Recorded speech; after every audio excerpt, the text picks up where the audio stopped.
Hi, good morning. Ngayon po ay Thursday na at tayo nasa ating ika-35 day na, ika-35 araw na ng ating Facebook Search Morning Devotion. Praise God! All glory belongs to God. Tayo po'y nakaabot sa ganitong araw, no? 35 days na. Basahin ko po ang ating pong tatalakayin, Genesis chapter 28. Genesis 28 verses 1 to 9. Basahin ko po ito sa English. So Isaac called for Jacob and blessed him and commanded him, "Do not marry a Canaanite woman. Go at once to Padan Aram, to the house of your mother's father Bethuel. Take a wife for yourself there from among the daughters of Laban, your mother's brother. May God Almighty bless you and make you fruitful and increase your numbers until you become a community of peoples. May He give you and your descendants blessing given to Abraham, so that you may take possession of the land where you now live as an alien, the land God gave to Abraham." Then Isaac sent Jacob on his way, and he went to Padan Aram to Laban, son of Bethuel the Aramean, the brothers of Rebekah, who was mother of Jacob and Esau. Now Esau learned that Isaac had blessed Jacob and had sent him to Padan Aram to take a wife from there, and that when he blessed him, commanded him, "Do not marry a Canaanite woman," and that Jacob had obeyed his father and mother and had gone to Padan Aram. Esau then realized how displeasing the Canaanite women were to his father Isaac. So he went to Ismael, married Mahalat, the sister of Nabaioth, and daughter of Ismael, son of Abraham, in addition to the wives he already had. So, mga kapatid, tayo po ay mag-review ng konti po bago po ito. Doon po sa chapter 27, okay, verse 42, basahin ko lang po muli, no? When Rebekah was told that what her older son Esau had said, she sent for her younger son Jacob and said to him, "Your brother Esau is consoling himself with the thought of killing you." Yan. So, nabanggit po yun doon sa nakaraang chapter na may balak talaga itong si Esau sa kanyang galit sa kanyang kapatid na si Jacob. Pero dito po sa 28, na-realize din siguro ni Isaac para kay Jacob na yung blessing talaga ay hindi para sa kanyang panganay na anak na si Esau. At siguro sinabi ni Rebekah sa kanya yung sinabi ng Diyos kay Rebekah, di ba? Ito yung sabi ng Diyos kasi kay Rebekah sa chapter 25 verse 23, sabi ganito, no?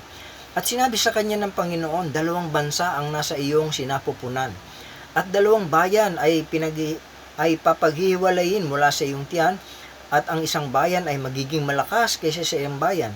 Ang matanda ay maglilingkod sa bata." Okay, so the older will serve the younger. So, ang older doon si Isaac ang younger si Jacob. So, siguro nabanggit ni Rebekah yun na kung bakit ang blessing ay dapat mapunta kay Jacob. Okay? So, wala pong question doon. At pinatawag niya ngayon si Jacob dito sa 28. Pinatawag niya at pagdating ni Jacob, alam mo, naisip po, yung siguro pagdating ni Jacob doon sa kwarto, doon sa tatay niya, nagmano. Akin lang yan, walang nakasulat dito, nagmano. Kasi yung sabi ng Diyos, no? So Isaac called for Jacob and blessed him. Kasi hindi ba tayo, may kaugalian tayo Pilipino, nagmamano tayo sa matanda. Ano sasagot ng matanda sa atin? "God bless you." Hindi ba ganon? Siguro ganon yun Alam nyo, mayaman yung kulturang Pilipino natin. Ito sa atin, sabi natin, paggalang sa matanda, nagmamano tayo. Palagay ko dito galing yung turo na yun yung nagmamano sa matanda at ibe-bless naman sa mga sinaunang ninuno natin, ganun Pero ngayon, medyo hindi na parang wala na, madalang na yung nakikita ko mga nagmamano, tapos yung matatanda naman, yung iba, ayaw kunin yung kamay kasi, "Hoy, bata pa ako, hindi pa ako matanda, ba't ako nagmamano, para bang matanda na ako," no? Saka yung iba nagmamano ganyan, mga bata, pinipilit, "Hoy, bless ka na, bless." Parang wala lang yun, ano yun? Wala parang hindi na makabuluhan, di katulad siguro nung araw, no? Walang kabuhay-buhay. Di lalo ngayon, physical distancing.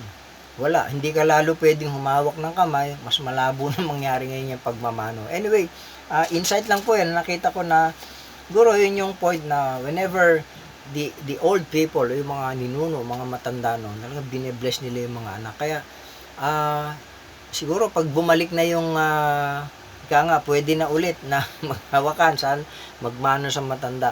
Okay, ibalik natin, no? Now, pinagbilinan din niya si Jacob na huwag mag-asawa ng taga-Kanaan.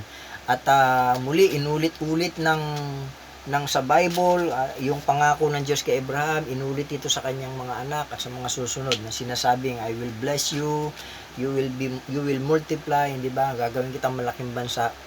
At yung mga bilin na yon, narinig naman ito ni Esau. So, narinig ni Esau na ayaw ng tatay niya ng taga-Kanaan, kaya kahit may asawa na siya, para ma-impress niya yung tatay niya, si Isaac, nag-asawa rin siya ng hindi taga-Kanaan. Samantalang si Jacob naman ay humayo na, naglakbay na, pumunta na dun sa malayo.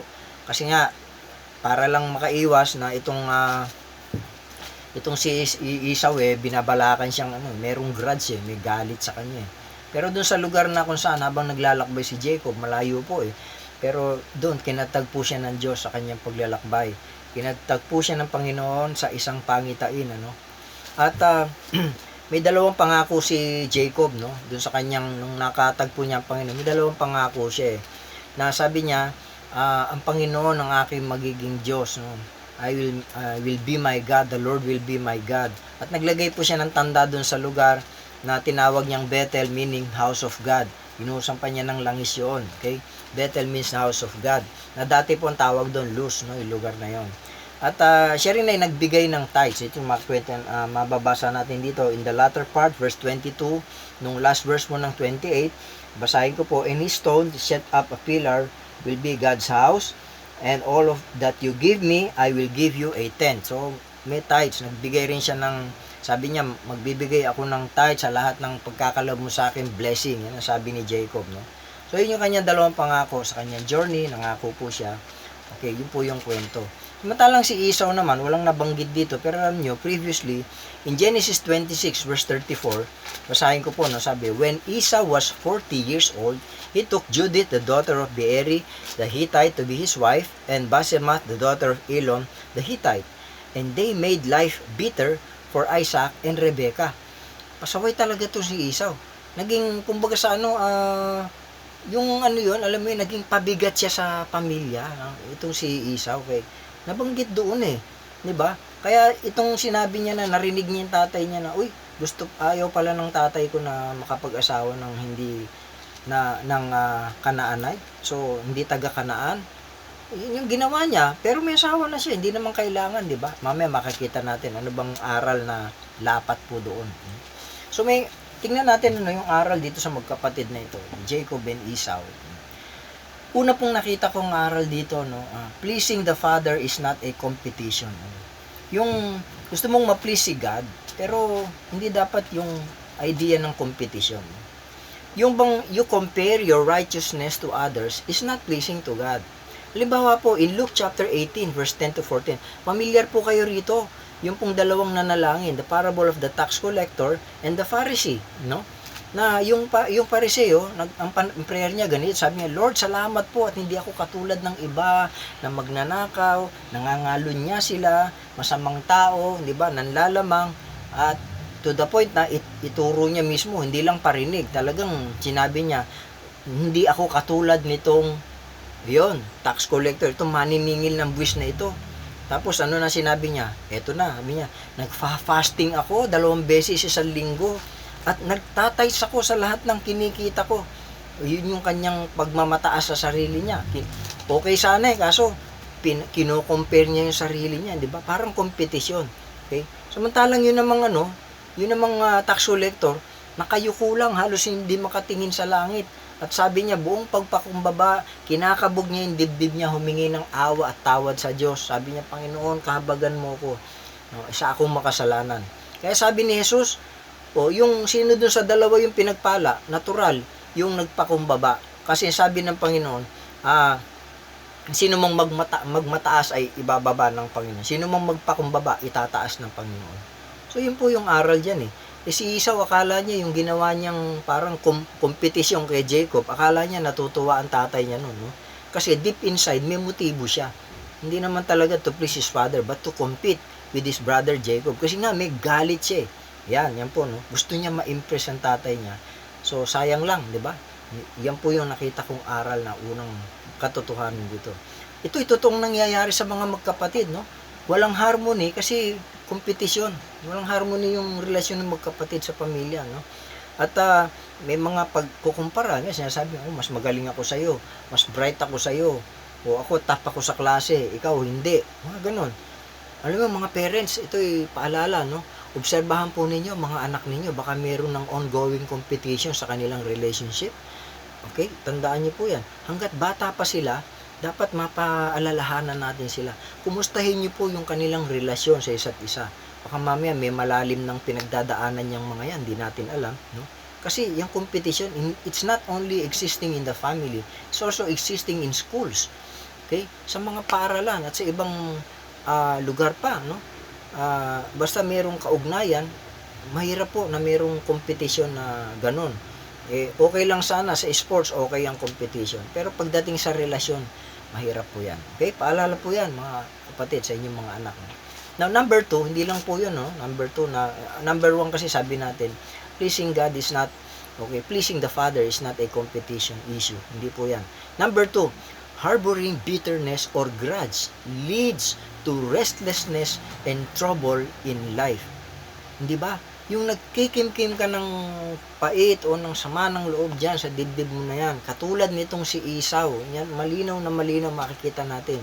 Nandun yung kanyang grudge. It led his life to restlessness, troubles, no? Ito matindi dyan pakinggan nyo You're not just the one to be in trouble, but you will also cause others to get troubled. No? We will be causing trouble to others. Hindi lang ikaw yung mababagabag, hindi lang ikaw mo problema, magiging problema ka din ng iba. Ibig sabihin lang, makakadamay ka. So, ibig sabihin, now, unload unnecessary baggages in your life. Yung mga pabigat sa buhay. Pabigat po yan, yung mga sama ng loob, di ba? Now, think of a person ngayon, mga kapatid. Mag-isip ka, sino sa mga tao, sino kaya, maybe relative mo, okay? O kasamahan mo dati sa trabaho, o kahit sinong tao na, pag naalala mo siya, meron kang bitterness, may galit ka, ayaw mo siyang makita. Okay? Pero Christian na tayo, mga kapatid, Christian ka. Now, unload unnecessary baggages in your life. Simpleng ilustrasyon lang po ako nung nag-aaral sa Project 6. Okay. Umuwi ako ng hapon, dala ko yung bag ko. So, maglalakad ako hanggang dun sa jeep, siguro mga 800 meters, away, malayo, lakad. Ang bigat ng bag ko, ang bigat. Pagbaba ko na naman jeep, kasi 3 sakay ako, 3 lipat ako, hindi naman malalapit yung lilipatan ko sa sakyan. Baba ako, bitbit ko naman yung bag ko. Pagdating ko sa bahay, pagod na pagod ako. Parang sabi ko, bakit kaya? Parang ang bigat nitong bag ko. Alam niyo, binuksan ko, nagulat ako, may malaking bato. May laman na malaking bato Alam niyo naman siguro, ang kalokohan kasi sa school alam niyo na, mga kaklase ko. May kalokohan nilagyan ng bato yung bag ko.